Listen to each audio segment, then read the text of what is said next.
Yo, how's it going, guys? It's Richard Unicorn Caller, and I hope you guys are having a wonderful day. Today is Friday. That means it is the start of the weekend. Hope you guys are having a good one. We have one last thing that entered the Crown Shop today. Again, we talked about Super Pack. This is another Super Pack. This is the Super Pandemonium Horde Pack. Again, like we've said previously, you get a 3 times higher chance at getting the mount. However, I wouldn't take that for granted, because you know it's still luck based. So again, the Super Pandemonium Horde Pack is available through August 15th, I believe, and that should be it regarding crowns. They might add in like another extra bundle in here or whatever, but I hope you guys are having a wonderful day. Now, for double or monstrality, it is double monstrality, but for the membership benefit for today, it's actually 2x monstrology. I'm sorry to be the bearer of bad news. I know a lot of people don't really like the the double monstrology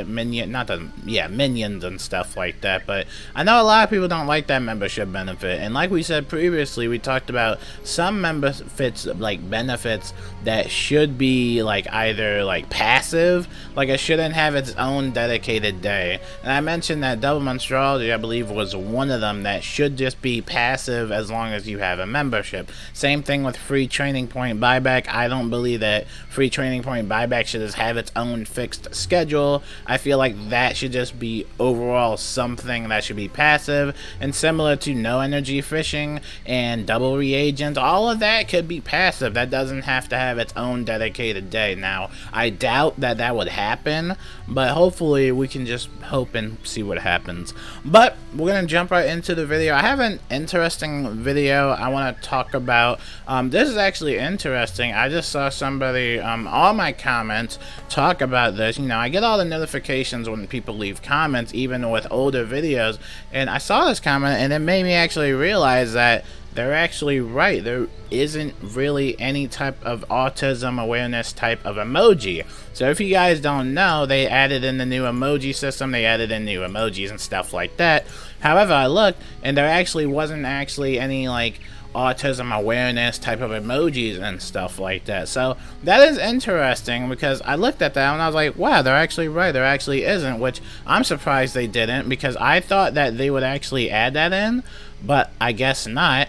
But we're gonna talk about that and just overall stuff like that, and autism awareness and all that good stuff, because I believe, yeah, autism awareness starts in April, but I believe that in a while it hasn't felt like Wizard101 has really acknowledged autism awareness. Now, don't quote me on that, but I don't know about this year in particular. In April, I don't remember them mentioning. I think that's when we had the April update and everything. So I'm not sure if they actually announced anything like that or like acknowledged Autism Awareness Month. I think they used to back in the day, like a few years ago, but like I don't remember them talking about it or just acknowledging it. There's honestly a lot of ideas to include autism awareness in the game. We talked about the Make-A-Wish Foundation, right? And the Make-A-Wish Foundation has actually had some quests or just some stuff like content-wise in the game, right, with people with disabilities. So it's actually interesting because not that many people actually know about some of these NPCs. So for example, Derek Blaze is actually one of the NPCs that was part of the Make-A-Wish Foundation, I believe. And then in 2016 we had the Brandon quest, which is by far one of my favorite Make-A-Wish Foundation quests. Not a lot of people actually know about Brandon because it's a side quest in Polaris and the boss is a little bit hard. I believe it's Neberix, and Neberix can be a little challenging, especially if you're trying to solo. So if anybody needed help with Neberix, just hit me up. But I actually got the the card for him. Where is it? It's on one of my decks. I always have it in one of my decks because it's one of my favorite overall. Here it is. So yep, Life Brandon. Let's look at the spells. I don't know if you can see it, but it's a little tiny. But Life Brandon card, I can actually equip this deck so you can get a good glimpse of it. But Brandon is one of my favorite overall minions, right? because Brandon was one of the very last like minion quests that we've had in such a long time, and I love minion quests. I love like the level 75 minions too. I love minions overall. I think minions are very helpful, especially solo questing.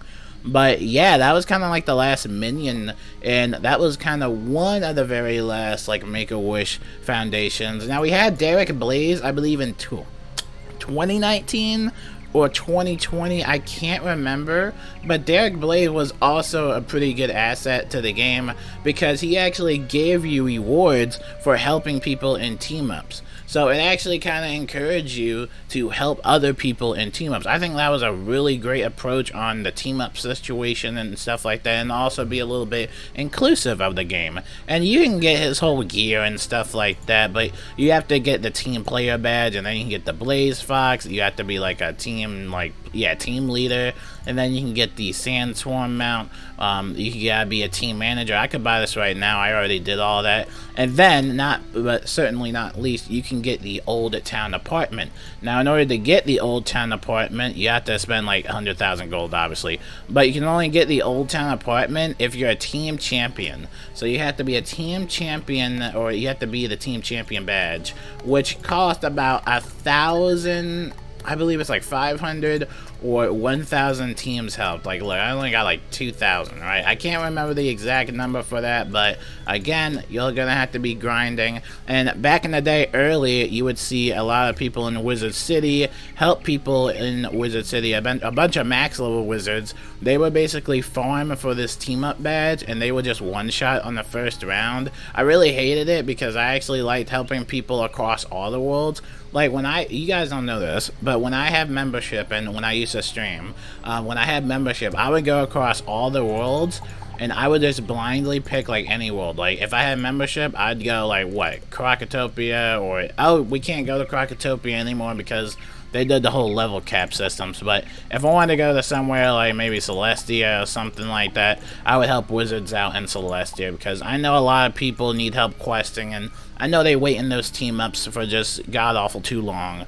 But, you know, I think Derek Blaze especially was a great Make-A-Wish foundation. Then there was another one, I can look it up real quick, but oh, Simon the Sayer. There was Simon the Sayer, that was in the Stone Skeleton Key. That was another pretty cool Make-A-Wish foundation type of thing. That was really nice, so I like that quest. I really miss the Make-A-Wish foundations, honestly. I really do miss them, and I hope they kind of like keep doing that, because I haven't seen any like Make-A-Wish foundation type of specific quest in a long time. They might be adding one for Lemuria, who knows, but I do really miss the yeah, I really do miss the Make-A-Wish Foundation quest. And like I said, not that many people even know about some of these like quests, or how they're Make-A-Wish affiliated and stuff like that. A lot of people don't generally know, especially if they're side quests and they might not pick up the side quest, or they might just overall pass by it. But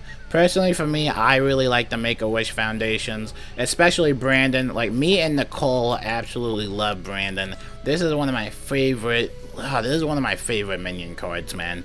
And he's actually a good minion, not just any type of minion. This is a really good minion to have. Now, sadly, you can't learn it. It's a jewel socket. However, when you unsocket it, it will not break. So once you have the jewel, it will never break. And you can get different jewels for each type of like Brandon class. So for example, if you have it and you want to unsocket it to another one, it will not break. It don't shatter. So again, you have Brandon forever. It's so awesome. It's one of my favorite quests, but I hope they do have a little bit more autism awareness, especially for the social medias and stuff like that. And I also hope that they continue with the Make-A-Wish foundations and stuff like that. I really do miss those little side quests. It's always a side quest that I'm always interested into. But without further ado, I'm going to end the video off here. But thank you guys for watching. Let me know what you guys think about the whole Make-A-Wish foundation. And let me know if you guys have any ideas about how they can incorporate some of that into the game. My name is Richard Unicorn Call. Oh god, I'm about to choke on myself. I'm about to choke on my own spit. Let me do that outro again. Alright, my name is Richard Unicorn Caller, and I will see you guys later. But definitely leave a comment if you've also done some of those like Make-A-Wish quests, and leave a comment below also if you have any ideas about that. I'll see you guys later, and peace out.